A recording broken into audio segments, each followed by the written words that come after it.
সেখানকার সবশেষ পরিস্থিতি জানাতে যুক্ত হচ্ছেন সহকর্মী কাজী এনামুল হক।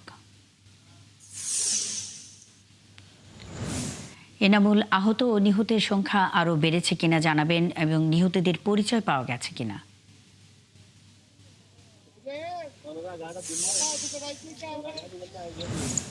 এবং সেই যে আখাউড়া থেকে উদ্ধারকারীকে রিলিফ ট্রেনটি এসেছে এবং তাদের উদ্ধার কাজ চলমান রয়েছে।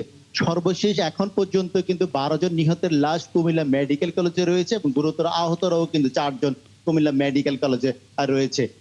কিছুক্ষণ আগে কুমিল্লা জেলা প্রশাসক রেজাউল আহসান ঘটনাস্থল পরিদর্শন করেছেন। তিনি জানিয়েছেন এই ঘটনাকে কেন্দ্র করে দুটি তদন্ত কমিটি করা হয়েছে, একটি রেলওয়ের পক্ষ থেকে, একটি জেলা প্রশাসনের পক্ষ থেকে। তবে ফায়ার সার্ভিস এবং রেলওয়ে কর্তৃপক্ষ এবং জেলা প্রশাসন প্রাথমিকভাবে ধারণা করেছেন যে কুমিল্লা পদুর বাজার রেল ক্রসিং এ রেলম্যান না থাকার কারণেই এই দুর্ঘটনার কারণ হিসেবে তারা চিহ্নিত করেছেন। তবে তদন্ত কমিটি কাজ করছে এবং দুর্ঘটনার কারণগুলো খতিয়ে দেখছে।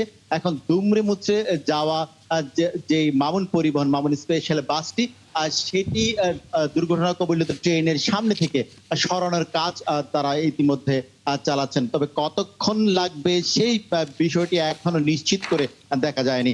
সেখানে উৎসুক জনতা ভিড় করেছে, সেগুলো সামাল দিতে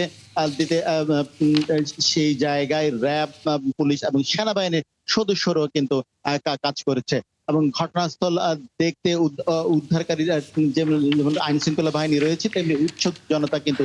কাজী এনামুল হক, আপনি ঘটনা শুরু থেকেই সেখানে আছেন, প্রতি মুহূর্তের খবর আপনার মাধ্যমে আমরা পাচ্ছি। নিশ্চয়ই পরবর্তী সংবাদ সংযোগে আবারও যুক্ত হব।